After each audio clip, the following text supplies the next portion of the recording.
Hello students, good morning to you everybody. We hope all, all of you will be very well and learning your lesson very well. Though corona period is painful to all, but it is a part of life. So you should create atmosphere for yourself according to the conditions. Today we learn transformation, रूपांतरण. क्या? To transform a sentence from one grammatical form to another without altering its sense is called transformation. Hindi में अगर कहें तो रूपांतरण किसका? किसी एक वाक्य को व्याकरण के नियमानुसार दूसरे वाक्य में रूप परिवर्तित करके लिखना ही रूपांतरण कहलाता है। और इसके अंतर्गत हम सबसे पहले रिमूव टू को पढ़ेंगे। किसको पढ़ेंगे? रिमूव टू को बच्चों। तो इसको अच्छे से देख लीजिए, समझ लीजिए क्या है रिमूव टू। रिमूव मीन्स हटाना, और टू, इस टू को, टू जो है ये एडवर्ब टू कहलाता है। तो देखिए कैसे, और इसका अर्थ क्या होता है। पहली कंडीशन है कि यदि वाक्य में, पहली कंडीशन या पहला नियम क्या है, यदि वाक्य में एडवर्ब टू और इन्फिनेटिव टू, यानी एडवर्ब टू और इन्फिनेटिव टू दिए हों तो उन्हें हटा करके उनकी जगह क्रमशः क्या लिखेंगे? सो तथा that plus subject plus can या कुड नॉट लिखते हैं। तो देखिए बच्चों, इसको हम कैसे बनाएंगे। जैसे ही इज टू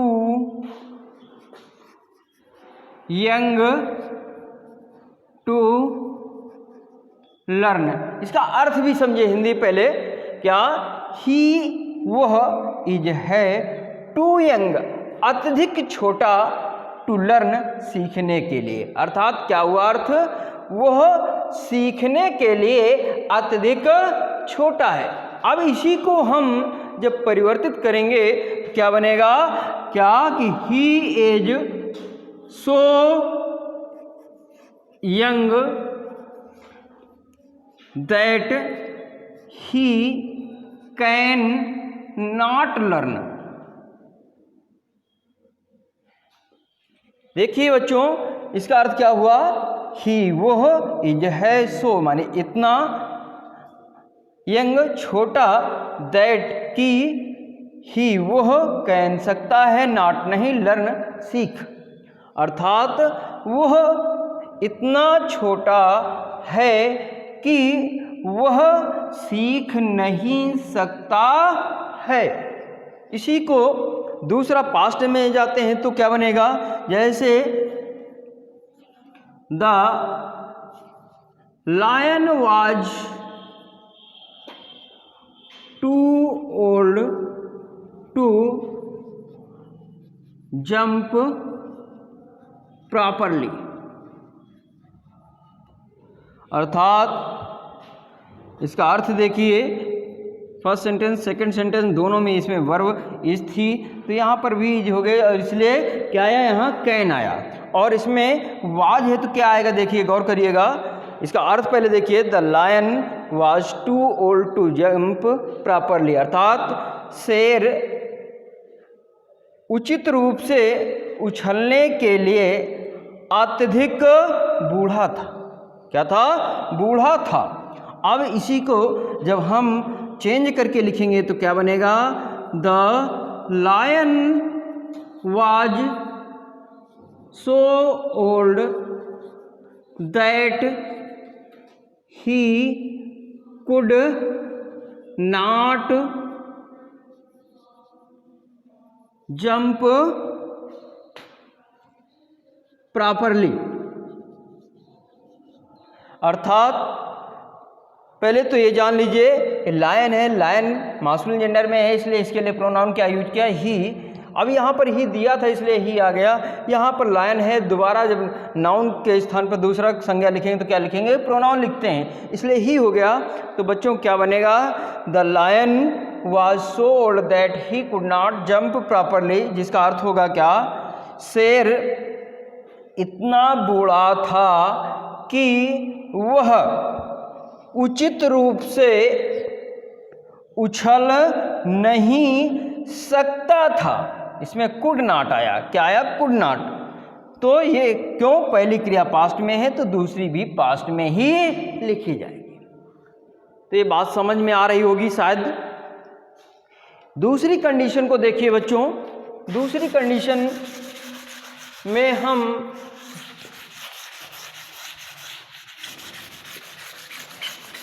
आते हैं, क्या है कंडीशन, उसको सुनते जाइए। यदि वाक्य में for me, for us, for you, for him, for her, for them आदि में से कोई दिया है तो उनको हटा करके कर्ता के स्थान पर, उनको हटा करके कर्ता के स्थान पर, दैट के पश्चात कर्ता के स्थान पर आई, वी, यू, ही, सी या दे में से किसी एक को लिखते हैं और शेष नियम पूर्वत रहते हैं। गौर करिएगा, जैसे for me, for us, for you, for him या फॉर हर या फिर फॉर देम, इनमें से कोई भी दिया है तो देम का कर्ता क्या होता है बच्चों, दे, इसका आई, इसका वी, इसका यू ही रहेगा, इसका ही हो जाएगा और इसका सी हो जाएगा। तो देखिए क्या है, उदाहरण देखिए एग्जाम्पल में बच्चों, क्या, the tree is too high for us to climb. गौर करिएगा जरा, अर्थात पेड़ चढ़ने के लिए, पेड़ चढ़ने के लिए, और किसके लिए, हमारे लिए, किसके लिए, फॉरस, हमारे पेड़ हमारे लिए चढ़ने के लिए अत्यधिक ऊंचा है। जब इसी का हम रूपांतरण करेंगे, ट्रांसफॉर्म करेंगे तो क्या लिखा जाएगा, the tree is so high that, अब यहाँ फॉर अस आया तो इसको हटा करके क्या लिखेंगे, कर्ता क्या है इसका, वी, वी। अब वर्ब हमारी प्रेजेंट टेंस में थी तो इसलिए यहाँ क्या लिखेंगे हम, कैन नॉट क्लाइंब। अब इसका हिंदी में अर्थ देखिए, पेड़ इतना ऊंचा है कि हम चढ़ नहीं सकते हैं। इसी प्रकार से दूसरा है उदाहरण, the box was too heavy for them to lift up, to lift up। अब इसको हम जब बनाएंगे बच्चों तो इसको बना लेते हैं, फिर दोनों का अर्थ बताते हैं आपको। The box was so heavy that they could not lift up, lift अब गौर करिएगा, द बॉक्स यानी बक्सा जो था उनके लिए उठाने के लिए अत्यधिक भारी था। क्या था? भारी था। अर्थात बक्सा इतना भारी था कि वे उसे उठा नहीं सकते थे। क्यों? फॉर देम का कर्ता क्या हो गया? दे हो गया। ये देखिए यहां पर लिखा है। तो बच्चों शायद दो कंडीशन समझ में आई होंगी या दो नियम समझ में आएंगे होंगे अच्छे से। तीसरी कंडीशन क्या है उसको भी समझ लीजिए। तीसरी कंडीशन है कि यदि वाक्य में क्या? यदि वाक्य में मौसम, किसी मौसम कौन सा? वही जाड़ा गर्मी बरसात। क्या? यदि वाक्य में किसी मौसम जाड़ा गर्मी बरसात की बात हो या कोई ऐसी बात बताई गई हो जो सभी पर लागू होती हो, तो ऐसी दशा में बच्चों क्या करते हैं कि ऐसी दशा में हम दैट के पश्चात कर्ता के स्थान पर one, none, all, one, none, all में से किसी एक का प्रयोग करते हैं और शेष नियम पूर्ववत रहते हैं। तो देखिए उदाहरण बच्चों क्या है। पहला उदाहरण एग्जाम्पल में, the day is too hot to come out. तो बनेगा क्या? The day is so hot that, चाहे वन लिख लीजिए चाहे नन लिख लीजिए, लेकिन नन वाले वाक्यों में नॉट का प्रयोग नहीं करेंगे। तो one can not come out, one can not come out. The day is so hot that one can not come out. बच्चों इसका अर्थ भी देख लीजिए, क्योंकि अर्थ आना चाहिए। ट्रांसलेशन में हमें सबसे ज़्यादा अर्थ की आवश्यकता होती है, नियम को भी समझना होता है और हम वहीं पे गलती कर बैठते हैं। तो हमको इसको अर्थ भी जानना है। क्या है? दिन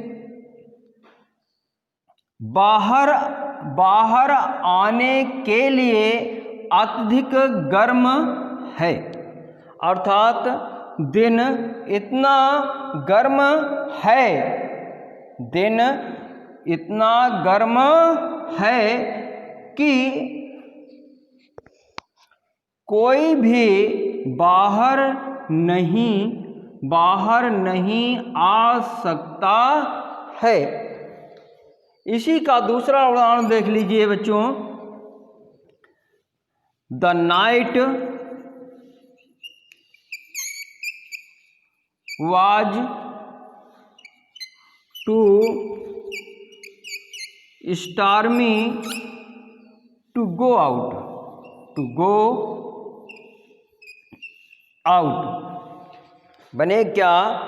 the night was so stormy that one can not, sorry was था, कुड नॉट हो जाएगा, one could not go out, one could not go out. तो इसका अर्थ देखिए, रात्रि बाहर जाने के लिए अत्यधिक तूफानी थी। इसी का दूसरा जो रूपांतरण होता है वो क्या बनेगा? रात्रि इतनी तूफानी थी कि कोई भी बाहर नहीं जा सकता था। तो ये 3 कंडीशन हुई बच्चों। लास्ट कंडीशन है, इसको भी बहुत अच्छे से समझिएगा। लास्ट में बहुत सरल सी बात है, बिल्कुल इजी गोइंग। अगर हमारी बात को आप समझ लें तो आपको कहीं से कोई दिक्कत नहीं होगी। बहुत सरल से सरल उसमें आपको समझाने का प्रयास करूंगा। देखिए, यदि वाक्य में केवल एडवर्ब टू दिया हो, क्या केवल एडवर्ब टू दिया हो, तो आपको करना क्या है कि आपको इसको हटा करके इसके स्थान पर एक कुछ शब्द दे रहा हूं, मैं लिख के दे रहा हूं, ओवर एक्सट्रीमली, एक्सेसिवली,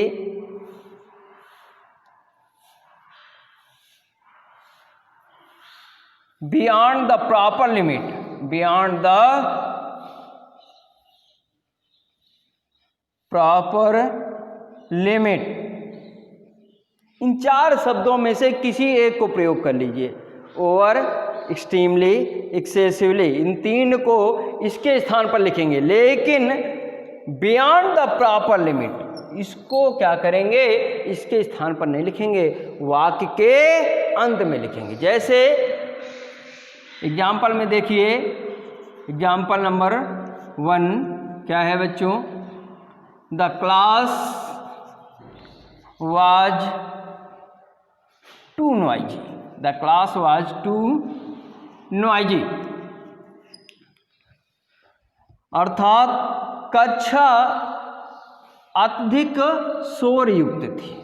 तो इसी को हम कई उसमें बना सकते हैं। क्या बना सकते हैं? The class was over noisy। इसी को हम लिख सकते हैं, क्या लिख सकते हैं? The class was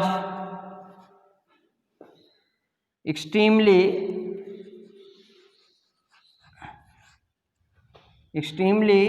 noisy।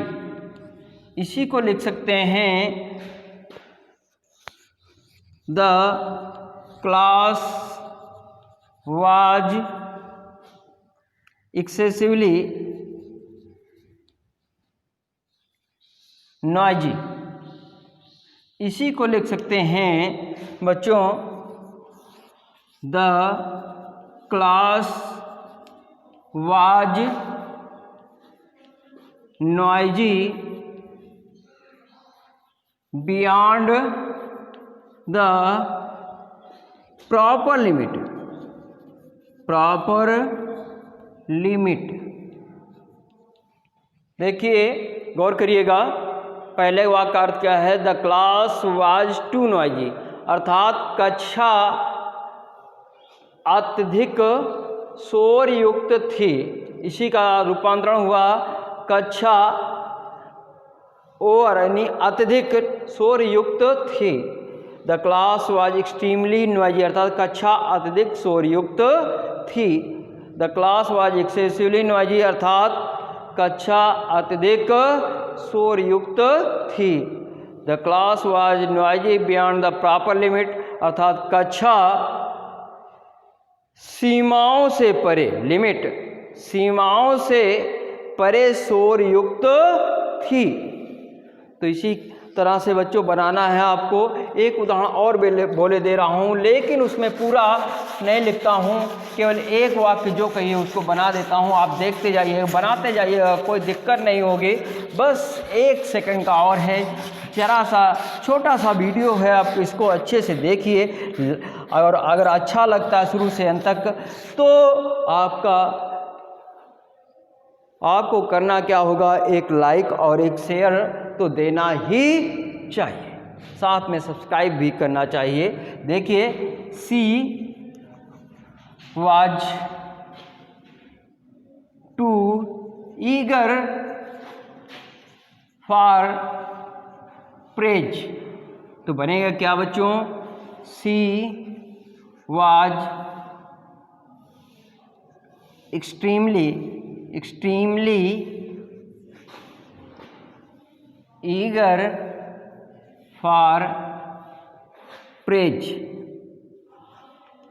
अर्थात वह प्रशंसा के लिए अत्यधिक इच्छुक थी।